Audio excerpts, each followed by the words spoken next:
태극신검 이해를 시작하겠습니다. 여기서부터 하면 되죠. 할부 금융 및 리스 렌터카.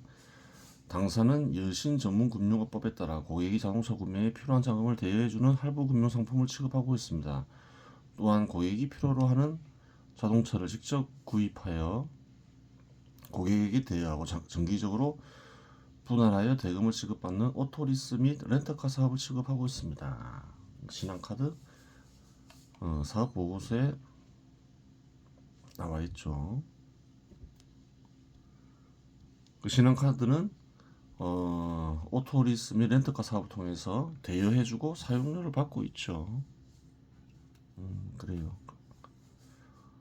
화폐만 대여해줄 수 있는 게 아니라는 거죠. 오토리스 렌터카, 기업 또는 개인이 필요로 하는 자동차를 직접 구입하여 고객에게 대여하고 리스료 및 렌탈료를 정기적으로 분할 상환하는 상품이다. 그렇죠. 신한카드는 금융기관입니다. 금융기관이 차의 소유자가 되고 금융기관이 구매한 차를 이용하는 사람은 점유자가 됩니다. 차를 사용하는 사람은 리스로나 렌탈료를 사람이나 집단은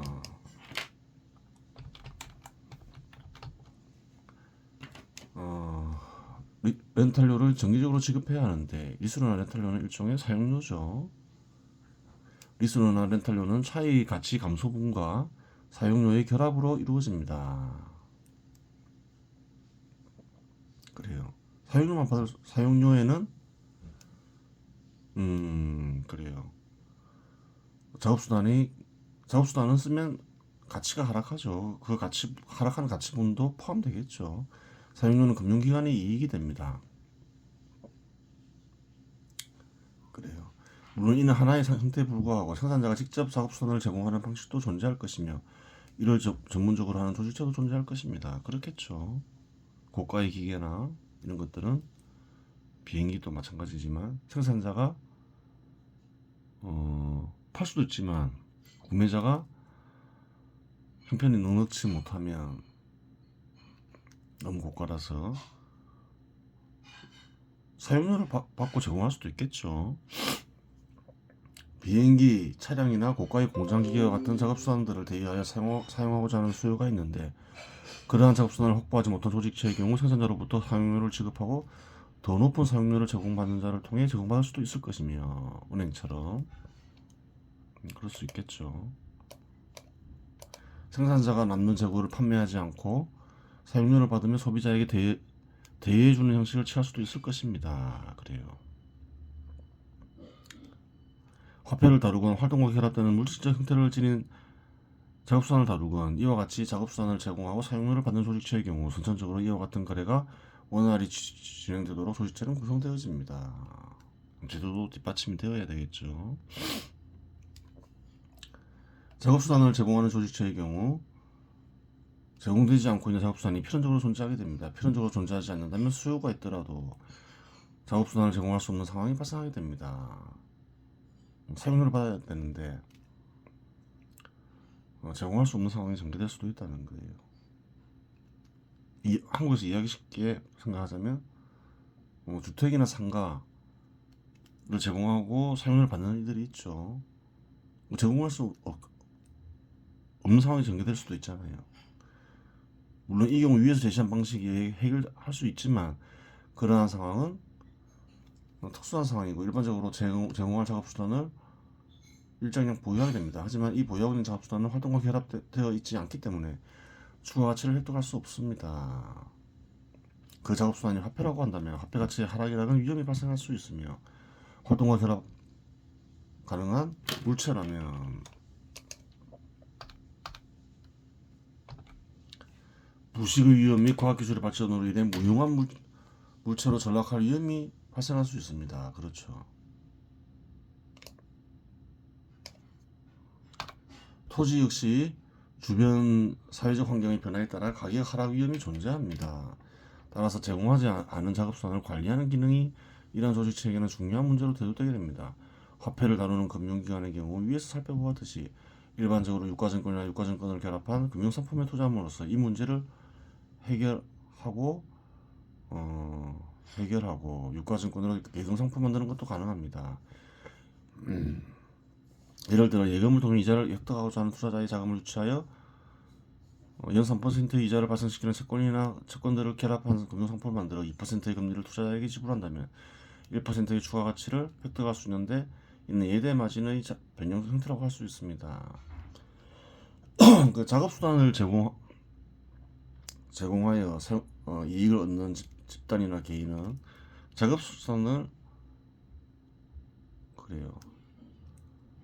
보관만 하고 있을 수는 없죠. 계속 활동시켜야 되죠. 활동과 결합시켜야 되죠. 안 그러면 손실이 자동적으로 발생하게 된다는 거예요. 해결 방식은 조직체들이 알아서 마련하겠죠. 금융기관은 사용하지 않는 화폐를 채권과 같은 금융상품에 투자함으로써 해결하고 있음을 알 수 있는 거예요.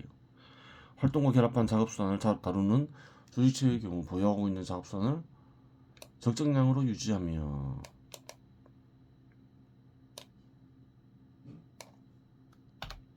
이와 같은 문제를 해결한다고 볼 수 있습니다. 후자의 경우 다소 복잡한 문제가 발생할 수 있습니다. 경제적 상황은 변하기에 보유하고 있는 작업수단이 적정량 이상으로 늘어나고 수요 회전 속도가 느려질 경우 손실이 발생할 수 있기 때문입니다. 사용되지 않으면 손실이 발생하죠. 이 경우에는 중고거래 시장이 형성되어 일정 수준 발전되어 있다면 어느 정도 대처가 가능할 수 있습니다. 보유한 작업수단을 팔아버리면 되겠죠. 그러면 적정량을 유지할 수 있잖아요. 보유한 작업수단이 지나치게 많고 수요가 미치지 못하면 중고거래 시장에 팔 수 있으며 작업수단이 부족한 상태에 이르면 중고거래 시장을 통해 매수함으로써 보유 작업수단의 양을 늘릴 수 있기 때문입니다. 하지만 만일 작업수단이 적정량 이상으로 증가하고 있는 상황에서 수요의 회전 속도가 느려지고 중고거래 시장에서 중고 가격이 급락하면 큰 손실이 발생할 수도 있습니다. 활동과 결합되어 있는 작업수단과 관련된 문제들이 현 시대에 어느 정도 발전했는지 살펴본 적 없으며 언급한 내용은 실제로 현 시대에서 전개되고 있는지 여부에 대해서는 살펴본 적이 없습니다. 그래도 뭐 다 활성화되어 있겠죠. 한국 정도 발전한 시장 지배 시대 제도가 발전한 국가에서는 꼭 뭐 확인해봐야 아는 건 아니겠죠. 작업수단을 화폐 형태로 제공받은 경우 제공받은 개인이나 조직체가 추가 가치를 발생시키지 못하고 보유한 연금이 바닥나 사용료나 원금을 지불하지 못하는 상황이 발생할 수 있습니다. 과거의 여성들의 경우 화폐를 빌릴 경우 신체 보호학설을 썼고 사용료나 원금을 지불하지 못하면 강제로 매출시켜 회수했다는 소문도 있습니다. 그래요. 함부로 빌려 쓰는 게 아니죠. 그래요. 한국의 경우 1995년 신용정보의 이용 및 보호에 관한 법률이 제정되어 불량 채권을 대신 회수해주는 조직체를 합법적으로 설립하는 것이 가능해졌습니다. 작업수단을 제공하고 사용료를 얻어 그래서 이익을 걷는 조직체에게는 제도적으로도 회수 가능해야지 그런 조직체가 활성화되겠죠. 그런 부분이 있는 거예요. 그래요. 다음에는 알고 리슨트로 살펴보겠습니다. 8년은 다음과 같습니다. 허나 승령이 표범 암사냥개 원숭이 독수무섬이 독수리 뱀 따위 우리들이 악덕이 들어온 동물원에서 지저대고 노예하고 으르렁대고 기어가는 괴물들 보겠습니다. 허나 승냥이 표범 암사냥개 원숭이 정갈 독수리 뱀 독수무섬이란 말은 잘 안 쓰죠. 정갈이라고 하죠. 그래요.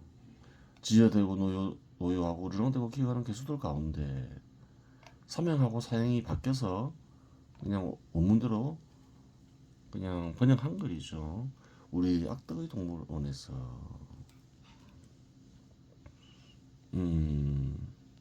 무슨 뜻이 간직되어 있나요? 하여튼 부정적인 의미로 짐승들이 동원되고 있는데 그 사람들이 짐승과 같이 된다 이 말이죠. 포공, 암사냥개, 승냥이, 원숭이 이런 짐승과 같이 된다는 거예요. 그래요. 죄에 대해 무감각해지면서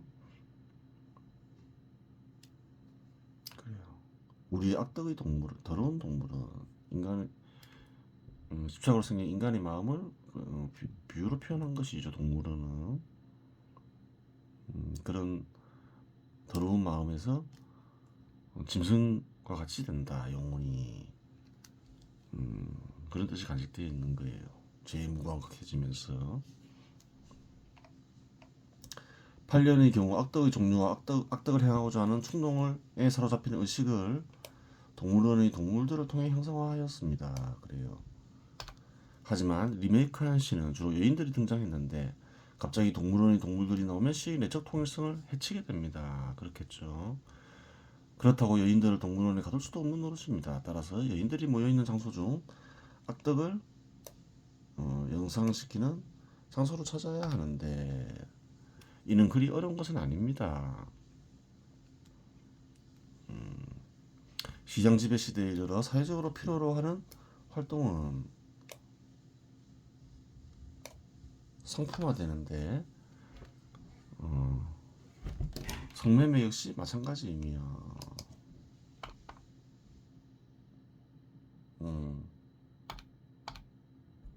그래요. 성관계 역시 마찬가지이며 시장 지배 시대에 이르면 도시의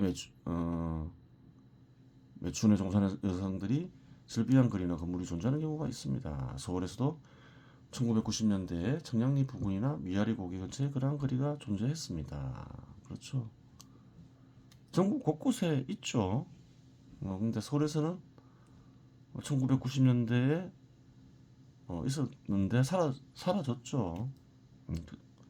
그래요. 그런 거리가 있어요.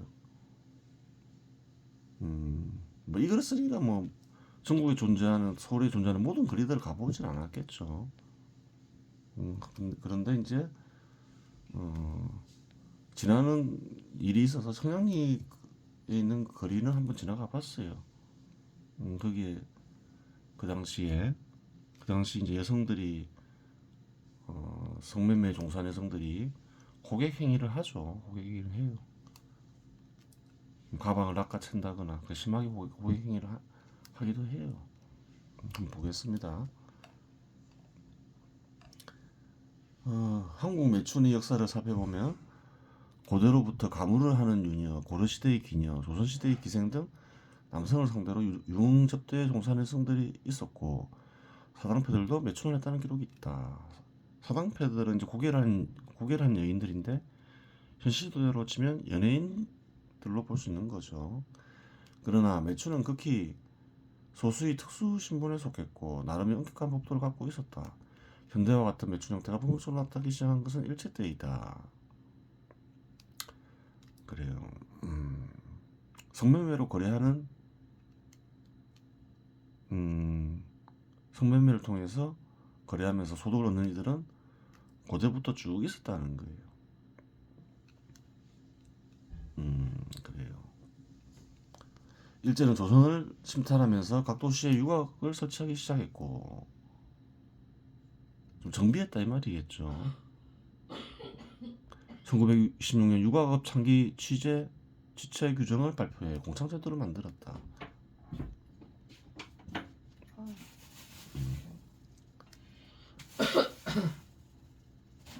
또한 1944년 여자정신대 노동법이 공포되어 일본군이 종군위안부라는 명목으로 많은 여성들이 고통을 당했다.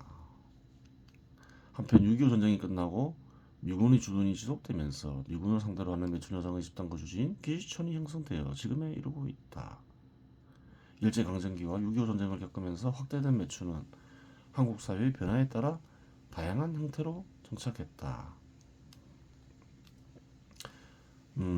특히 1947년 공창제도를 폐지하고 1961년에는 윤락행위 등 방지법을 제정함으로써 매춘을 불법화하고 있지만 근본적인 해결책을 마련하지 못한 채 현재에 이르고 있다.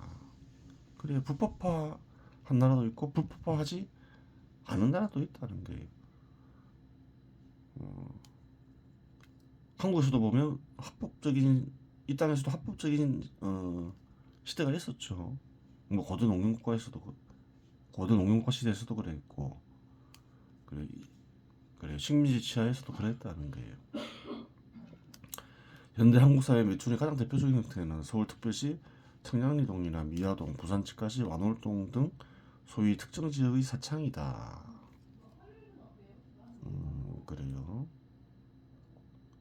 공창제도는 폐지됐다. 47년에. 1970년대 이후 급속한 경제성장과 함께 번창한 룸살롱, 스탠트바, 성인디스코, 고급 사우나, 안마시술소, 태페이발소 등의 향락산업도 크게 보아 매춘의 범주에 든다. 1989년 기독교 청년회 시민 지구운동본부의 조사에 따르면 유흥업소에 종사하는 준매춘 여성을 포함한 전체 매춘 여성의 수가 대략 120만에서 150만 명으로 추산되는데, 이는 15에서 29세 여성 620만 명 중 약 5분의 1에 해당하는 놀라운 수치이다. 많은 여성들이, 젊은 여성들이 종사하고 있다는 거예요. 이와 더불어 향락업소의 연간 총매출액이 한국 국민 총생산의 5%에 해당하는 4조 원을 넘는다는 보고가 나와 있다. 그래요. 이렇게 많은 여성들이 종사하고 거래가 크게 이루어지면, 그리고 불법화한다 해서 없어지지 않으면 합법화하는 게 낫겠죠. 그래야 그런 여성들도 보호를 받게 되고 또 세금을 또 거둘 수 있게 되잖아요. 세금으로 또 정부가 좋은 일을 할 수 있게 되고 그렇게 되는 거예요. 인간의 내면 역시 그와 같은 내면적 공간이 존재할 수밖에 없으며, 내면에 그러한 공간이 존재하기에 매춘과 같은 활동 역시 사용 가치를 지니게 됩니다. 모든 것은 인간의 의지에서 비롯되는 거죠. 성매매를 통해서 쾌락을 얻고자 하느니, 성욕은 뭐 없앨 수는 없는 것이겠죠. 항상 그런 수요가 있기 마련이지요. 또 성거래를 통해서 소득을 얻고자 하는 이들이 항상 있기 마련이라는 거예요. 그러면 보들레르 시에서 동물원은 매춘 여성들이 실비한 거리로 대체할 수 있고, 그래요. 인간의 마음을 그러한 여성들이 실비한 거리로 대체할 수 있다는 거예요. 동물원 대신. 악덕을 형성하니 여인을 연으로 표현을 전환시키면 8년을 구성하는 데 큰 어려움이 없게 됩니다. 8년은 다음과 같습니다. 시기에 비틀거리는 행인들의 거리, 유리창 넘어 쭈그린 채 담배 연기를 뿜는 년, 거울 보면 마스카라 칠하는 년, 악을 양분으로 이리저리 활짝 핀 꽃들, 이렇게 표현할 수도 있다는 거예요. 비유적으로. 그래요. 8년을 한번 다른 표현을 바꾸고 집중력을 강화시킨 거죠. 동물이 나오면 집중력이 잘 안 생기잖아요. 그래요. 다음으로는 태열 금화종지를 살펴보겠습니다.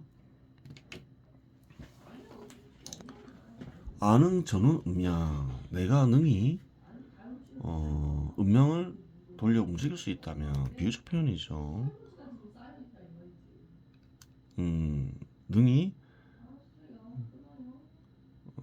넉스 작용을 그치고 어리 작용을 일으킬 수 있다면, 언제든 능수능란해진다면 이 말이죠. 조적자연. 그래요. 절로 알맞게 조절할 수 있게 된다면, 음영을 돌리면서 움직일 수 있고 절로 그게 가능해진다면 일시 운증우강, 때에 따라 구름이 뭉쳐서 비가 내리게 할 수 있다. 무슨 말인가요? 생기게 만들 수 있다. 다 비유적 표현이죠. 마른 땅에서 식물을 자랄 수 없죠. 비가 내려서 땅이 촉촉해져야지 식물이 자랄 수 있죠. 초목, 감저, 풀과 나무가 번성하고 산화 유창, 그래서 산은 울창해지고 강은 콸콸 흘러내린다. 다 비유적 표현이죠. 살아난다. 생기가 넘친다 이런 게 느껴지는 거죠. 그런 말을 하는 이유가 있겠죠. 종류괴로 비록 꼬임이 있더라도 역각 돈석 또한 갑자기 풀어짐을 깨닫게 된다. 그래요. 주천에 대해서 얘기하는 거죠. 대주천 완전히 이제 어떤 거는 신과 합의되어 어떤 거는 신의 마음이 드러나면 생기가 넘치고 살아나게 되고 꼬여있던 부분이 확 풀린다. 매듭이 풀린다. 그 말이죠. 어떤 간에 신의 뜻이 드러나게 되고 어떤 간에 신의 뜻에 따라 살게 된다. 그런 뜻이 간직되어 있겠죠. 차극대 주천야. 이것이 곧 크게 하늘을 도는 것이다. 문활자시 심요. 살아나는 자시라는 것은 심이 묘하다, 신비하다. 자신은 11시에서 산시인데 시작하는 시간으로 볼 수 있는 거죠. 살아나기 시작하는 때는 심이 묘해서 묘하다. 연필인 정자시 사 착상. 반드시 바르게 시작하는 때를 인정해야 하고 해야 하는데 이는 마치 집착하는 것에 착상, 상이 집착하는 것처럼 보이기도 한다. 하지만 불착상, 상이 집착하는 것이 아니다. 집착하는 것이 아니라 무슨 말인가요? 그러한 때가 있다는 거예요. 또 알아야 될 것은 활자시가 무엇인지 정자시가 무엇인지 알아야 되겠죠. 살아나는 때와 바르게 시작하는 때. 부지명정자시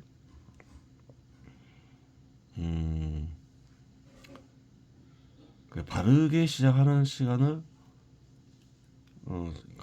알지 못하면 그래요.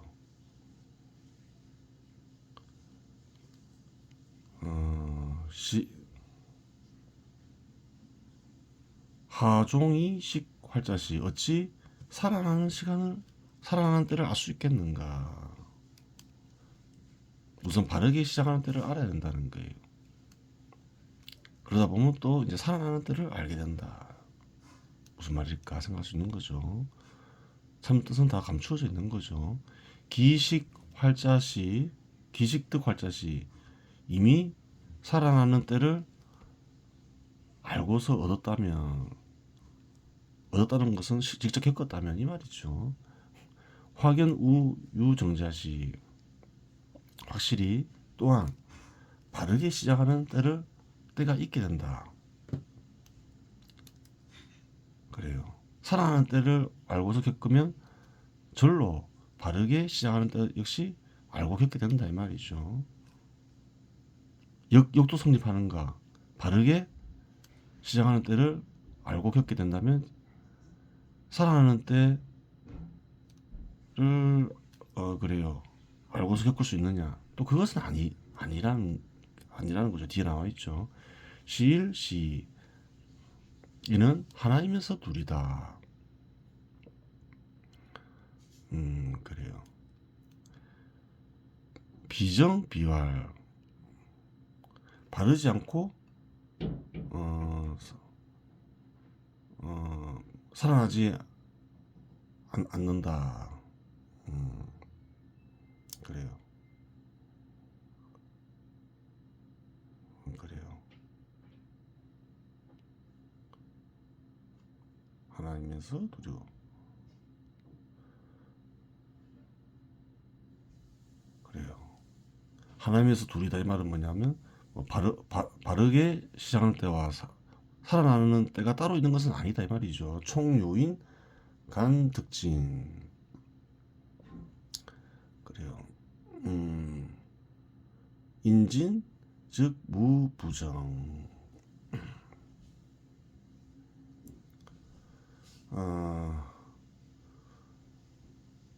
중요한 것은 뭐냐? 참된 것을 간파하고 겪는 것이 중요하다. 하나가 참되다면 바르지 않은 것이 없고 무불화리 살아나지 않는 것이 없다. 참된 것을 간파하고 아는 것이 중요하다. 그 참된 것은 무엇일까? 한 번에 모든 것을 얻는 것, 살아나기도 하고 바르게 되는 것. 어떤가는 시인이겠죠.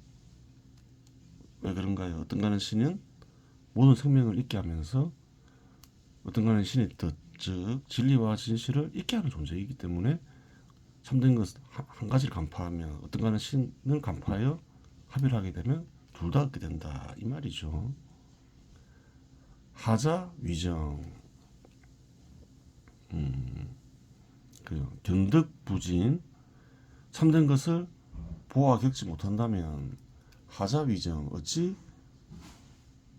바를 수가 있겠으며 하자 위 활약 어찌 살아날 수 있겠는가. 그래요. 즉, 이 활자시 곧 살아나기 시작하는 때라는 것은 시시시 견득 견득적 때때로 보아 겪을 수 있는 것인데 필경 도정자시 마침내 바르게 시작하는 때에 도달하면 바르게 시작하는 때가 그래요. 바르게 시작하는 때에 도달하는 것이다. 살아나는 때를 겪으면 반드시 바르게 되는 때 역시 바르게 시작하는 때를 겪게 된다 이 말이죠.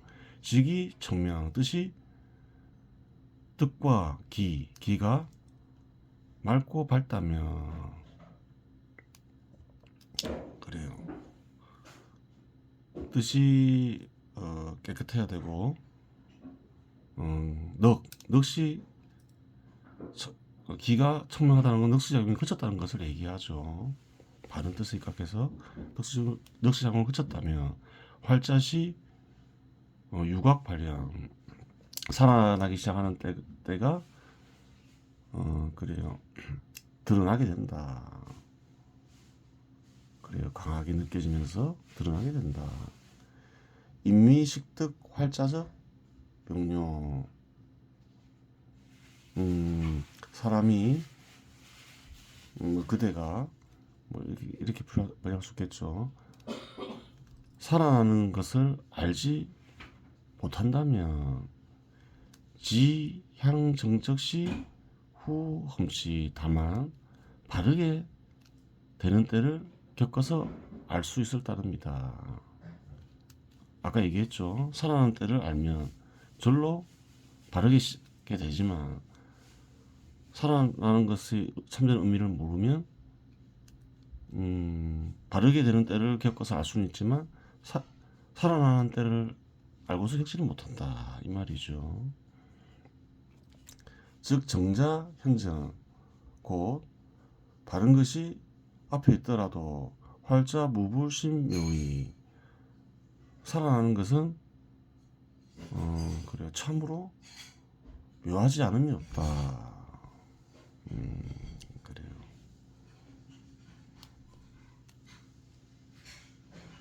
섭리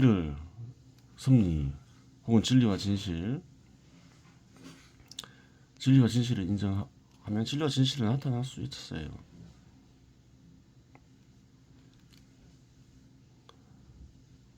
진리와 진실을 하는 존재가 어떤가는 신이고 어떤가는 신이 변해서 된 게 어리니까 어른 또 의식으로 변하죠. 그러니까 진리와 진실을 인정하면 진리와 진실을 알 수는 있어요. 하지만 진리와 진실을 알 수 있다 해서 영원한 생명을 얻을 수 있다. 그것은 또 아니라는 거예요. 그래요. 보겠습니다. 3등 어떤가는 신과 완전히 합일하여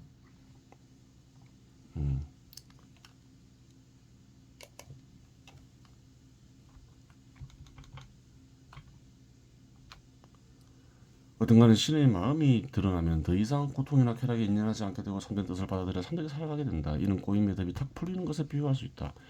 진리와 진실을 있게 하는 존재는 생명을 있게 하는 존재요. 영원히 사는 존재이기에 어떤가는 신과 합의라는 일은 살아가는 일에 비유할 수 있다. 생명을 얻는 일에 비유되기도 하죠. 동서양을 막론하고 늑스작용이 거치고 어리작용이 일어난다는 말은 어떤가는 신의 뜻이 드러나기 시작한 때이기도 하지만 영원한 생명을 얻기 시작한 때이기도 하다. 하여간 이러한 때는 둘이 아니고 하나이기에 따로 익힐 수 있는 방법 같은 것은 없으며 실제로 겪어 알지 못하면 이해할 수는 있어도 믿을 수는 없다. 그대가 섭리로 세상을 이루어지게 하는 어떤 간의 신존재를 부정하더라도 섭리를 긍정하면 그대의 마음에 섭리가 나타나 바르게 살 수는 있을 것이다. 하지만 영원한 생명을 지닌 존재를 부정하였기에 어떤 간의 신을 접촉하여 또 다른 생명을 얻는 일은 불가능할 것이다. 하여간 어떤 간의 신이 또 참으로 신비하지만 영원한 생명은 그보다 훨씬 신비하다. 그래요. 이부 시간 여기서 마치겠습니다.